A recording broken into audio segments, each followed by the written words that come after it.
সুপ্রিয় শিক্ষার্থী বন্ধুরা, আসসালামু আলাইকুম। প্রথমে এমএস শামীম স্যারের পক্ষ থেকে সবাইকে স্বাগত।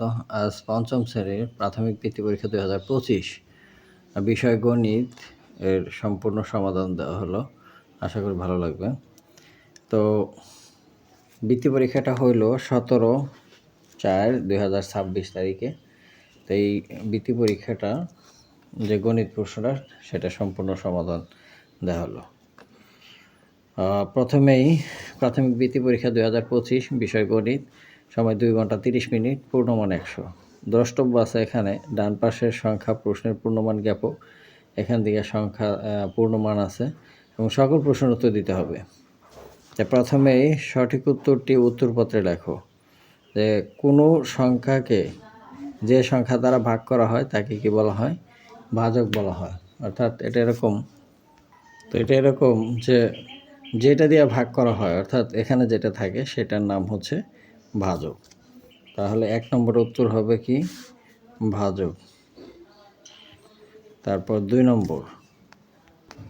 নম্বর আছে যে 4 গুণ 6 যোগ ক সমান সমান 28। তো অঙ্কটা আমরা প্রথমে উঠাই যে 4 গুণ 6 যোগ ক সমান 28। এটাকে ক্যালকুলেশন করতে হবে। যেহেতু এটা ব্র্যাকেটের বাইরে আছে, তাহলে এই ব্র্যাকেটের ভিতরে যা আছে এটা থাকবে, আর এই 4 যায় 28-এর সাথে কী হবে? ভাগ হবে। তো 6 যোগ ক সমান 4 7 28 7, এবং 6 যায় পাশে বিয়োগ হবে 6, ক সমান সমান 7 বিয়োগ 6। সুতরাং ক সমান হচ্ছে 1। তাহলে এটার উত্তর হবে 1। তারপরে 18-এর গুণনীয়ক কয়টি? 18-এর গুণনীয়ক হচ্ছে 1 দিয়ে ভাগ যায়, 9 2 18, 3 6 18, 4 দিয়ে যায় না, 6 দিয়ে যায়, 9 2 18 18। কয়টা হলো? 1 2 3 4 5 6, তাহলে 6টি। আবার 4 নম্বর, এটা সংখ্যা 4টির গড় কত? তাহলে 8 যোগ 0 যোগ 4 যোগ 12 ভাগ হচ্ছে 1 2 3, 4টা সংখ্যা 4 দিয়ে ভাগ করতে হবে। তো 8 4 12 12 24, 24-এ যদি আমি 4 দিয়ে ভাগ দিই তাহলে 6। এটার উত্তর হবে 6। তারপর এটা আছে 5 নম্বর, 7-এর 12 ভাগ আছে হলো 4। তাহলে 7-এর 12 গুণ দিয়ে যদি উল্টে দিই, এটা নিচে 1 আছে মনে মনে, তাহলে এভাবে হয়। এটা যেটা ভাগ করলে 3, তাহলে কত? নিচে 7 উপরে 3, 7-এর 3। এটা হচ্ছে সঠিক উত্তর। তারপরে 250 টাকা 90%, তাহলে 250 এর 90% মানে 90/100। তাহলে এখন এই 0 এই 0 এই 0 এই 0 যদি কাটি, 9 দিয়ে 25 কাটলে 5 নং 45, আর 9 2 18, আর 4 22, 225 টাকা। এখানে 225 টাকা। 6 নম্বর 7 নম্বর, কেন্দ্র থেকে পরিধি পর্যন্ত দূরত্বকে ব্যাসার্ধ বলা হয়। অর্থাৎ এভাবে যদি বৃত্ত হয়, বৃত্তের এটা যদি কেন্দ্র হয়, কেন্দ্র থেকে পরিধি পর্যন্ত, এটা হলো পরিধি, এই দূরত্বটাকে বলা হয় ব্যাসার্ধ। 1 হেক্টর সমান সমান 10,000 বর্গমিটার। নিচের কোন সালটি অধিবর্ষ? এখন এটাকে 400 দ্বারা ভাগ করব, আর এটা তো বিজোড় সংখ্যা, এটা যায়ই না, আর এটাকে 4 দ্বারা ভাগ করব, যেটা মিলবে সেটাই হবে অধিবর্ষ। তাহলে এটার 400 দিয়ে ভাগ যায় না, এটারও যায় না, এটা 4 দ্বারা ভাগ করা যায়, তাহলে এটাই হচ্ছে 2024 সালটি অধিবর্ষ। 2 কেজি 25 গ্রাম সমান কত গ্রাম? 2 কেজি মানে 2000 গ্রাম, আর 25 গ্রাম মানে 25 গ্রাম, 2025 গ্রাম। এই যে খ নম্বরে 2025 গ্রাম। 2 নম্বরে সঠিক শব্দ সংখ্যা প্রতীক দিয়ে শূন্যস্থান পূরণ করো। অর্থাৎ শূন্যস্থান তোমরা এই পুরো বাক্যটা উঠায় খালি করে কি আছে এভাবে দিতে হবে, আর শূন্যস্থানে কী বসবে সেটা বসাই দিতে হবে। এটা হচ্ছে নিয়ম। 3500 ভাগ হচ্ছে কত দিলে 35 হবে? 2টা শূন্য বাদ দিতে, অর্থাৎ 100 দিয়ে ভাগ দিলে এই 0 এই 0 এই 0 এই 0 বাদ যায় 35 থাকে। তারপর যখন একটি বাক্যকে সত্য না মিথ্যা নির্ণয় করা যায় না, তাকে খোলা বাক্য বলা হয়। খোলা বাক্য বলে। 7 11 19, যেহেতু সবগুলো সংখ্যাই মৌলিক সংখ্যা, সুতরাং এদের গসাগু হবে 1। আর প্রকৃত ভগ্নাংশের হর সব সময় লব অপেক্ষা বড় হয়। লব অপেক্ষা কি হয়? বড় হয়। 16 জন লোক হলো কতজনের 32%? তো অঙ্কটা আমি এভাবে করে দেখব। অঙ্কটা আমরা এভাবে করব যে এক্স এর 32%, অর্থাৎ কত এর 32%? এক্স এর 32% সমান হচ্ছে 16 জন। তো এখানে এক্স এর 32% মানে নিচে 100 সমান 16। তো এখানে এক্স সমান, এখানে উপরে 1600 ভাগ হলো 32, 1600-রে 32 দিয়ে ভাগ দিলে হয় 50। তাহলে সুতরাং এক্স ইকুয়াল টু 50। তাহলে এখানে 50। তারপরে 1.6 হলো 0.1-এর 16 গুণ। আবার বৃত্তের ব্যাস তার ব্যাসার্ধের দ্বিগুণ। তারপরে রম্বসের কর্ণদ্বয় পরস্পরের ড্যাশ বিন্দুতে ছেদ করে, লম্ব বিন্দুতে, পরস্পর লম্ব বিন্দুতে ছেদ করে, বা মধ্যবিন্দুতে দিলেও হবে। 1 মেট্রিক টন সমান ড্যাশ কেজি। এটা হচ্ছে 1000 কেজি। আর 1976 সালে ফেব্রুয়ারি মাসটি কত দিনে ছিল? আমরা 4 দিয়ে ভাগ করে দেখব। এটা 4 দিয়ে ভাগ দিলে 4 4 16, 6 3 9 3, 7 কেটে আনলে 4 9। যেহেতু 1976 সাল 4 দ্বারা ভাগ করলে মিলে, তাহলে এবছর অধিবর্ষ, তাহলে ফেব্রুয়ারি মাসটি হবে 29 দিনে। এই হচ্ছে শূন্যস্থানের উত্তর। এরপরে আমরা যাব সংক্ষেপে উত্তর দাও। গুণফলকে গুণক দ্বারা ভাগ করলে কি পাওয়া যায়? গুণ্য পাওয়া যায়। গুণ্য পাওয়া যায়। আমি শুধু অ্যান্সারটুকু এখানে লিখে দিচ্ছি, তোমরা সঠিক উত্তরটি লিখে নেবে। আবার এখানে ভাগশেষ কত?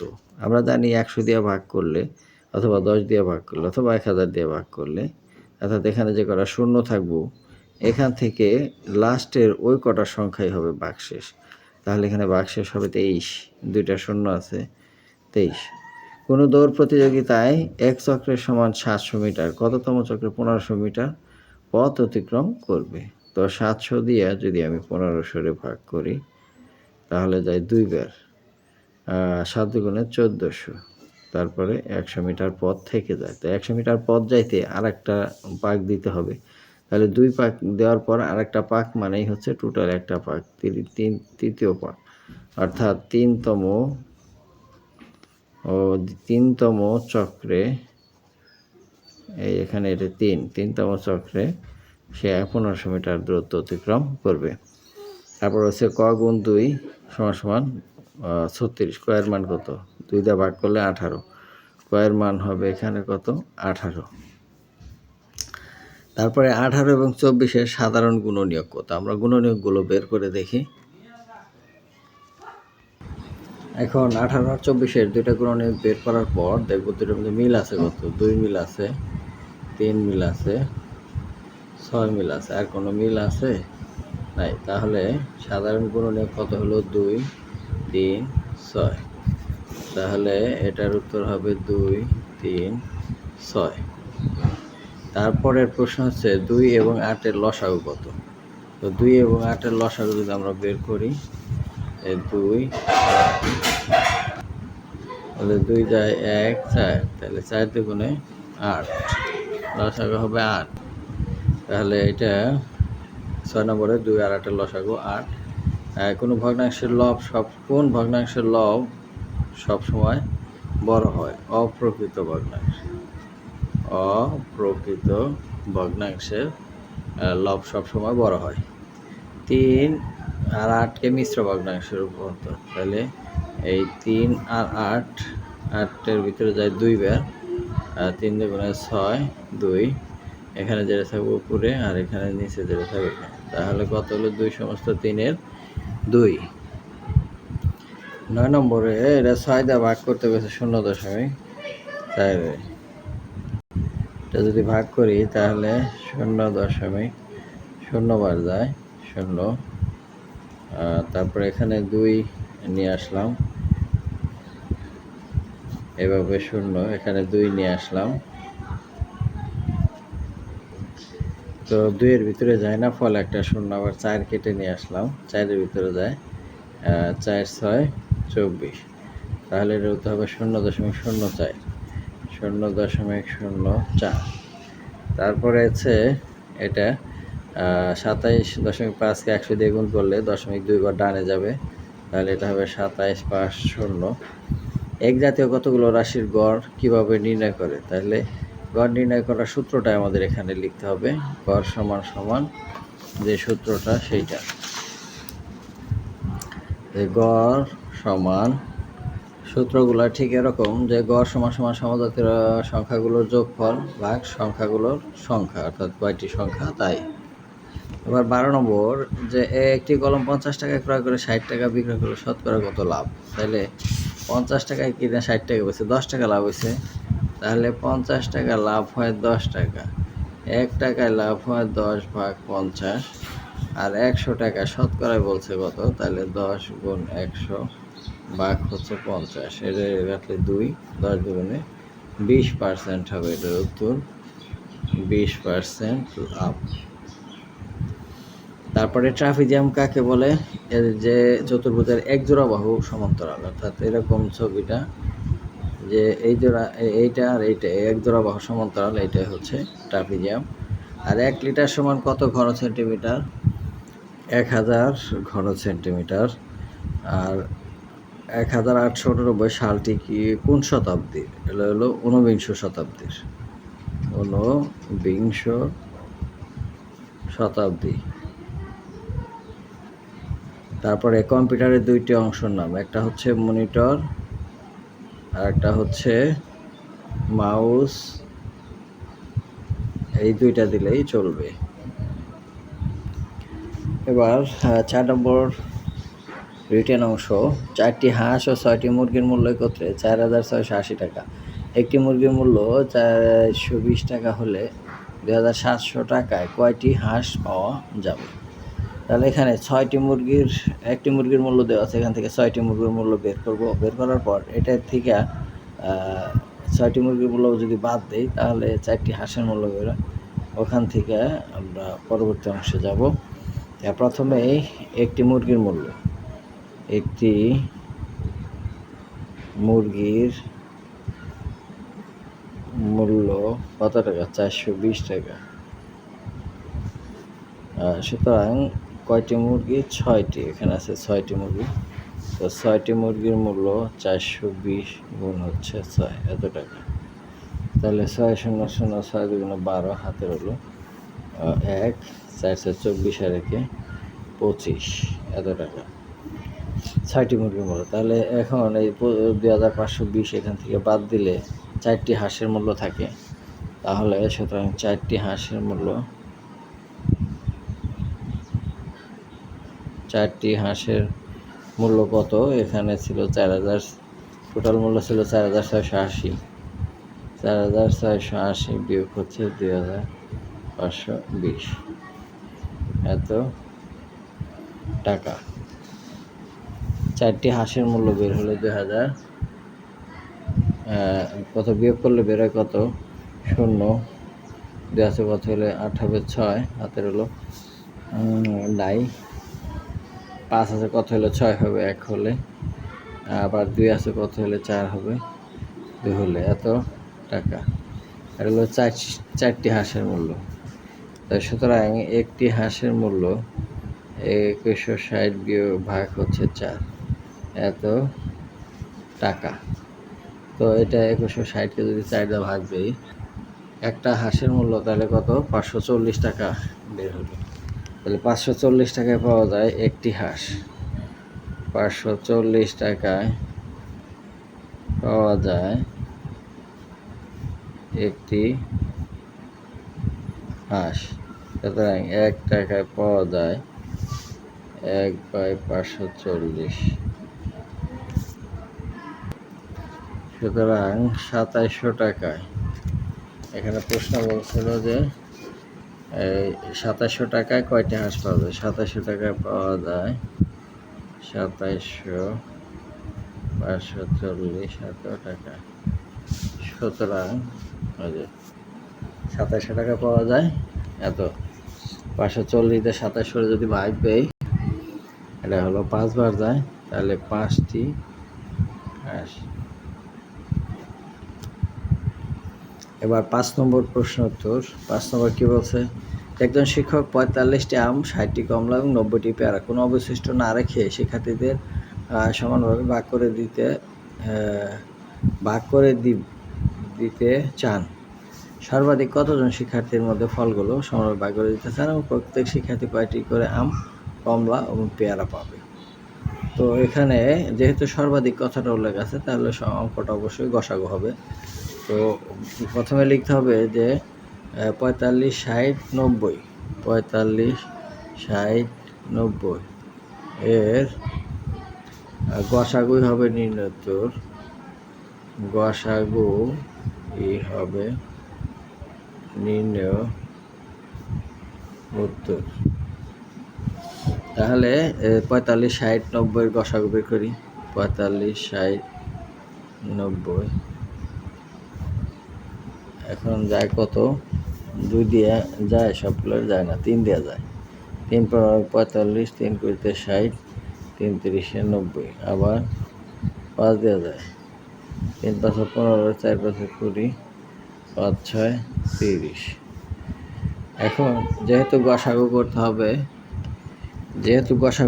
হবে, তাহলে এই দুইটার গুণফল হবে উত্তর। সুতরাং নির্ণয়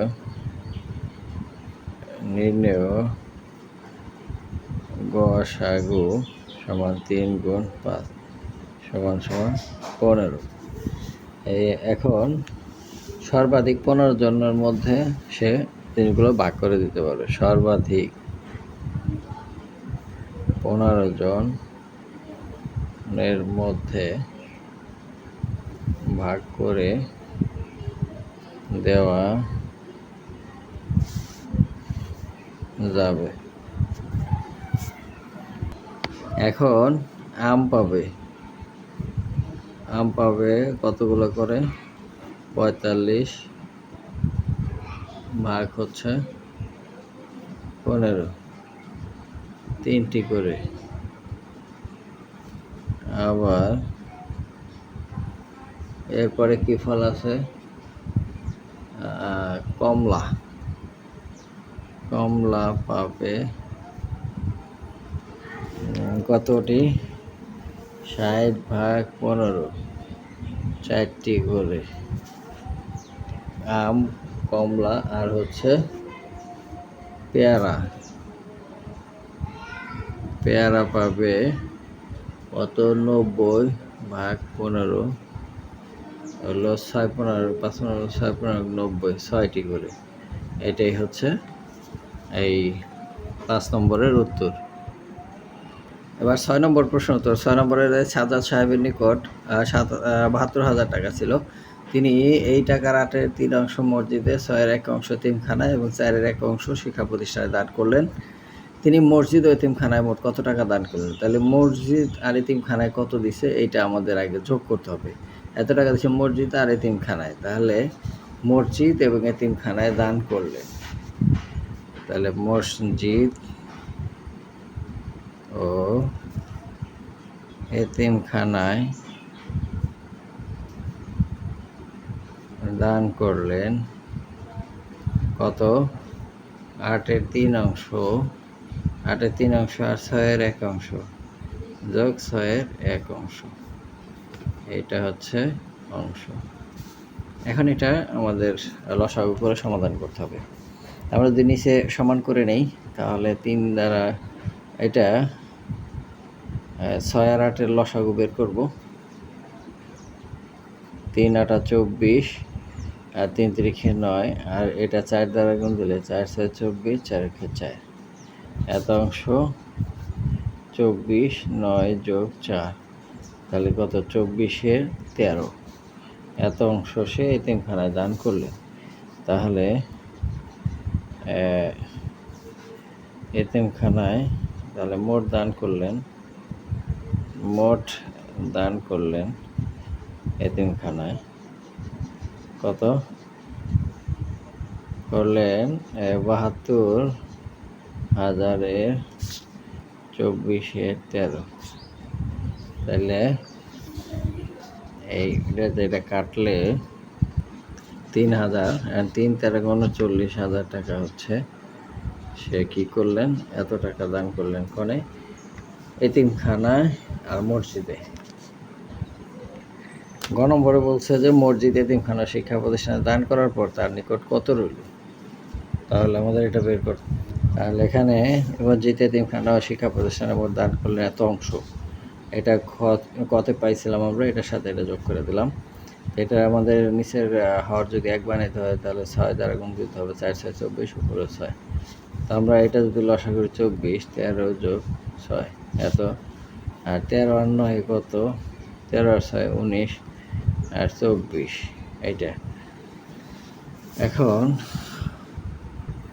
তিনি মোট দান করলেন, তিনি মোট দান করলেন, তাহলে কত সমান ৭২,০০০ কত ৭২,০০০ 24/19 এত টাকা। তাহলে 24 এটা কাট করলে 3,000, এখন 3,000 দিয়ে 19 গুণ করতে হবে, 3 নং 27 আর 3 অক্ষে 3 2 5, আর 3 নং 27 7 হাতের হলো 2, 3 অক্ষে 3 2 5 আর 0 3টা 1 2 3 এত টাকা। তাহলে তার কাছে অবশিষ্ট রইল কত টাকা রইল? তার কাছে ছিল ৭২,০০০, সে খরচ করছে ৫৭,০০০, তাহলে তার কাছে রইল, এই দুটা বিয়োগ করলে কত হয়, এই 15,০০০ টাকা তার কাছে রইল। 7 নম্বরে 2 ডজন কমলার মধ্যে 4টি কমলার ওজন যথাক্রমে 95, 97, 98, 102 গ্রাম।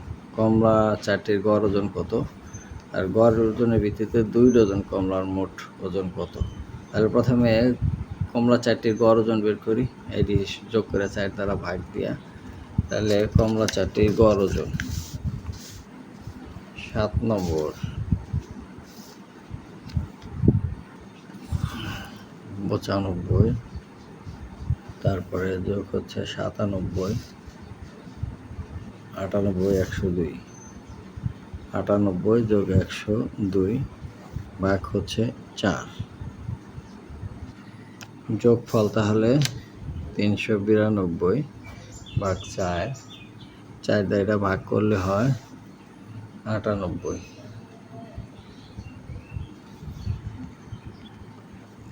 কমলা 4টির গড় ওজন 98 গ্রাম।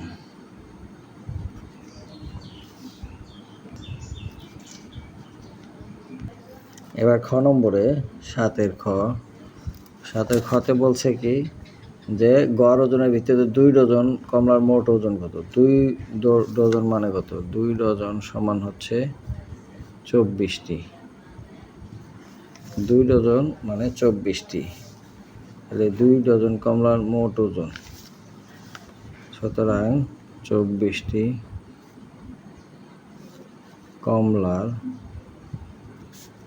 মোট ওজন 98 গুণ 24 এত গ্রাম, টোটাল 2352 গ্রাম। এবার 8 নম্বর অঙ্ক বলছে যে একজন লোক কারখানা থেকে একটি মেশিন ক্রয় করে 20% লাভে মেশিনটি 9,744 টাকা বিক্রয় করলেন।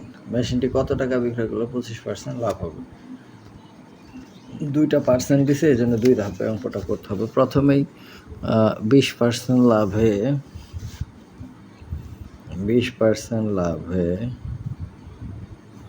ক্রয় মূল্য 100 টাকা হলে বিক্রয়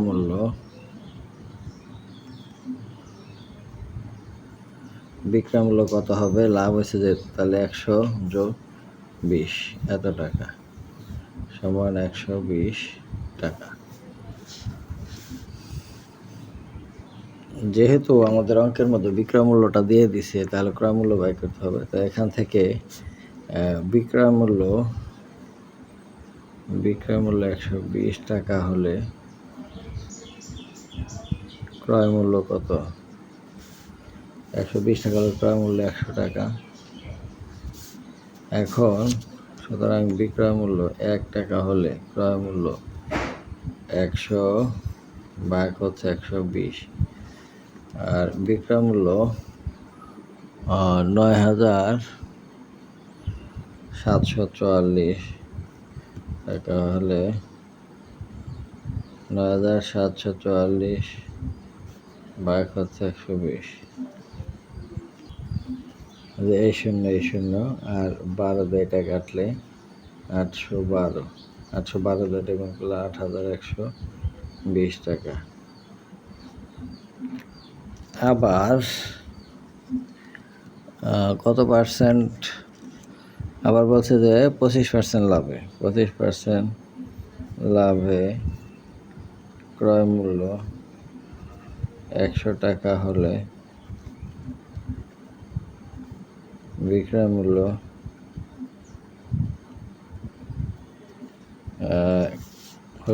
মূল্য কত? 100 যোগ 25 সমান কত? 125 টাকা। এখন অঙ্কের ভিতরে বলছে যে কত টাকা বিক্রয় করলে বিক্রয় মূল্য চাইছে। তাহলে এই বিক্রয় মূল্যটা বাম পাশে রেখে ক্রয় মূল্য ডাইন পাশে নিই, না বিক্রয় মূল্য চাইছে ডাইন পাশে রাখবো। তাহলে ক্রয় মূল্য 100 টাকা হলে বিক্রয় মূল্য কত টাকা? 125 টাকা। সুতরাং ক্রয় মূল্য 1 টাকা হলে বিক্রয় মূল্য 25 ভাগ হচ্ছে 100। সুতরাং ক্রয় মূল্য 8,120 টাকা হলে বিক্রয় মূল্য 125 গুণ 8,120 100। কাটাকাটি এটা 4 25 গেলে 4 25 105 125 আর 4 দিয়ে 8,120 ভাগ দিই।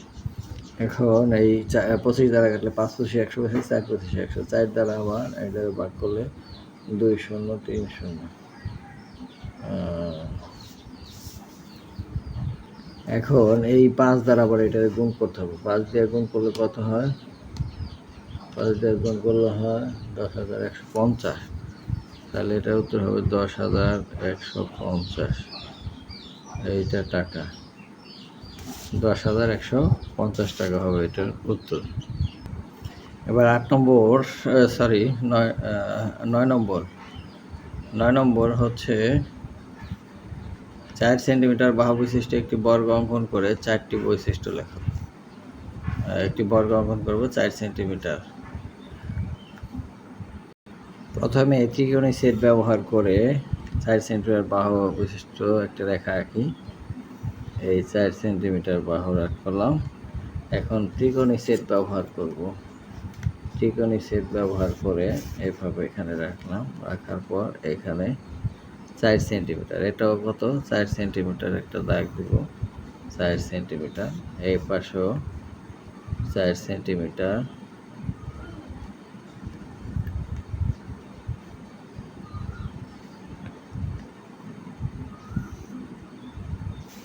তো এখানে 4 সেন্টিমিটার বেশি হয়েছে। এখান থেকে 0 থেকে আমরা 4 সেন্টিমিটার এখানে কোটা দিই, আর 0 থেকে 4 সেন্টিমিটার এখানে কোটা দিই, তারপর দুইটা যোগ করে দিই।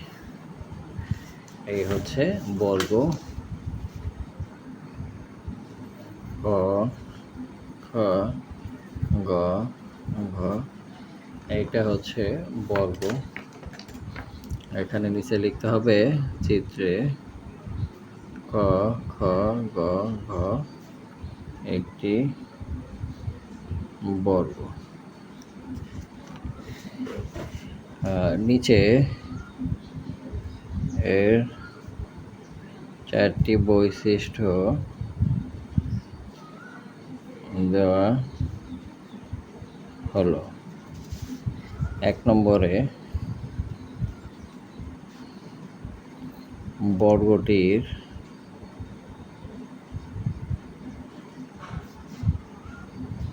প্রত্যেক বাহুর দৈর্ঘ্য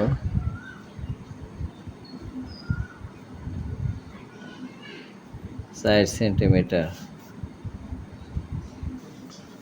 2 নম্বরে বর্গটির প্রত্যেক বাহুর দৈর্ঘ্য সমান। 3 নম্বরে বর্গটির প্রত্যেকটি কোণ সমকোণ। 4 নম্বরে বর্গটির 4টি কোণের সমষ্টি 360 ডিগ্রি। এই হচ্ছে 4টা বৈশিষ্ট্য। আর 10 নম্বর আছে যে একটি আয়তাকার জমির ক্ষেত্রফল 956.25 বর্গমিটার এবং প্রস্থ এত মিটার হলে আয়তাকার জমিটির দৈর্ঘ্য কত মিটার। তাহলে আয়তাকার জমিটির দৈর্ঘ্য দেওয়া আছে। 10 নম্বর দেওয়া আছে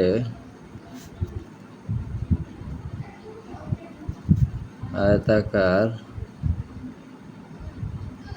জমির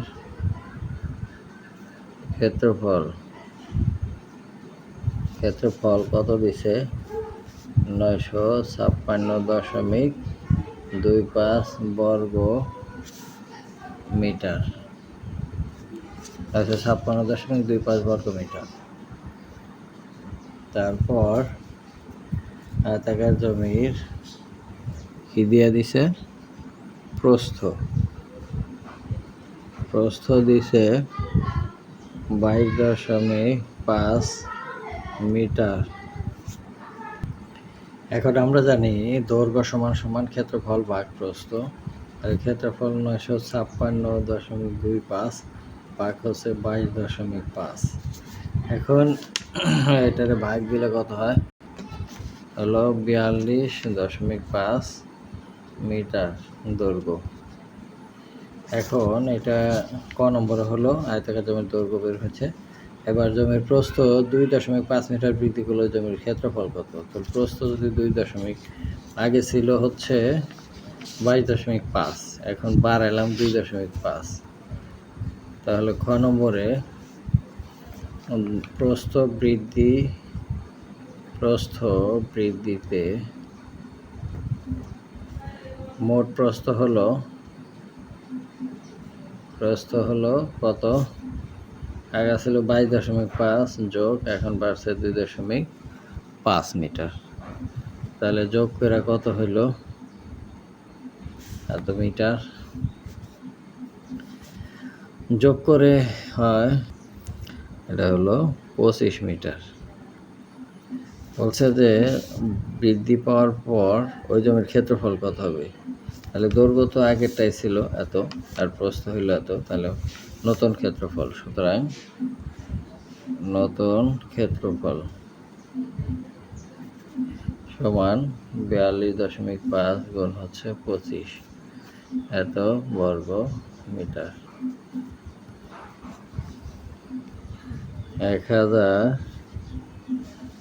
1625 1062.5 দশমিক আছে এত বর্গ মিটার। তাহলে নতুন ক্ষেত্রফল এটাই হলো। এটাই হচ্ছে 10 নম্বর অঙ্কের উত্তর। 11 নম্বরে নিম্নের আয়তলেখিত একটি বিদ্যালয়ের 5ম শ্রেণীর শিক্ষার্থীদের ওজন দেওয়া হলো। এদিক দিয়ে শিক্ষার্থী আর এদিক দিয়ে হচ্ছে পঞ্চম শ্রেণীর শিক্ষার্থীদের ওজন কেজিতে দেওয়া আছে। এখানে ডায়াগ্রাম থেকে এখানে 3টা প্রশ্ন আছে, প্রশ্ন 3টার উত্তর বের করতে হবে। তাহলে প্রথম বলছে ওই বিদ্যালয়ে পঞ্চম শ্রেণীতে কতজন শিক্ষার্থী রয়েছে, তাহলে আমাদের গুণে বের করতে হবে। তাহলে এখানে 3 জন, 3, এখানে 6 জন, এখানে 7 জন, এখানে 5 জন, এখানে 4 জন, এখানে 3 জন, সবগুলো যোগ করতে হবে। যোগ করলে আমাদের ক নম্বরের উত্তরটা বের হয়ে যাবে। ওই বিদ্যালয়ে পঞ্চম শ্রেণীর কতজন শিক্ষার্থী রয়েছে, তাহলে ক নম্বরে ওই বিদ্যালয়ে পঞ্চম শ্রেণীতে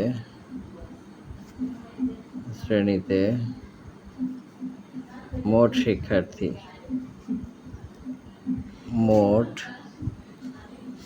শিক্ষার্থী সমান, প্রথমে কয়জন, এখানে 3 আর 6, 3 যোগ 6, তারপরে কয়জন, এদিকে আছে হলো 7 জন, যোগ 7, যোগ এদিকে আছে 5 জন, যোগ এদিকে আছে 4 জন, যোগ এদিকে আছে 3 জন, এতজন আছে।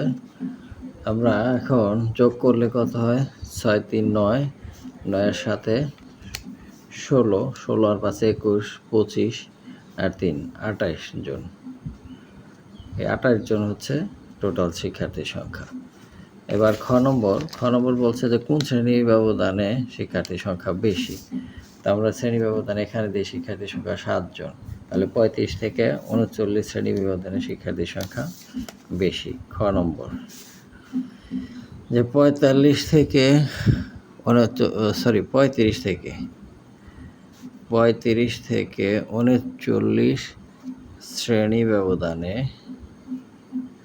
শ্রেণী ব্যবধানে শিক্ষার্থীর সংখ্যা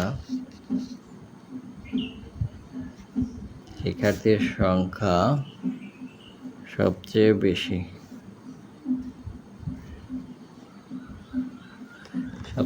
বেশি, এটাই হচ্ছে খ নম্বর। এবার গ নম্বর বলছে যে 44 শ্রেণীর সমান অথবা কম ওজন সম্পন্ন শিক্ষার্থীর সংখ্যা কত। 44 কেজি, তাহলে এখানে 44 পর্যন্ত এখানে আসছে, তো এখান থেকে এই পর্যন্ত কম, যেহেতু বলছে যে কম, তাহলে 44 থেকে এই কম পর্যন্ত কতজন আছে, এখানে আছে 3 জন, 3 আর 6, 6 3 9 আর হচ্ছে 7 16, 16 আর 5 21 জন। তাহলে এখানে কথা লিখবে 44 কেজি, গ নম্বর 44 কেজি সমান বা কম ওজন সম্পন্ন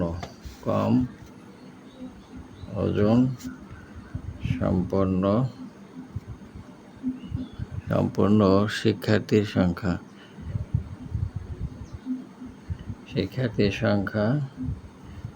কতজন, প্রথমে 3 জন, তারপরে 6 জন, তারপরে 7 জন, তারপরে হচ্ছে 5 জন। এই টোটাল হচ্ছে 6 3 9 16 আর 5 21 জন।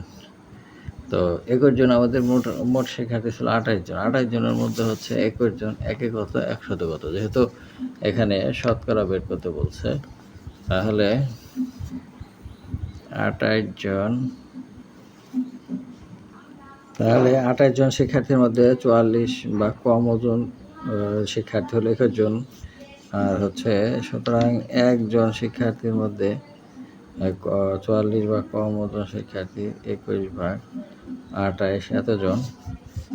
সুতরাং আমাদের মোট শতকরা বের করতে বলছে, তাহলে 100 জনের মধ্যে কয়জন, 21 গুণ 100 ভাগ হচ্ছে 28। তো 7 দিয়ে ভাগ করলে 4 7 28, 3 7 21, 4 দিয়ে এটা করলে 25, তাহলে 3 25 75 জন। তাহলে সুতরাং শতকরা কতজন,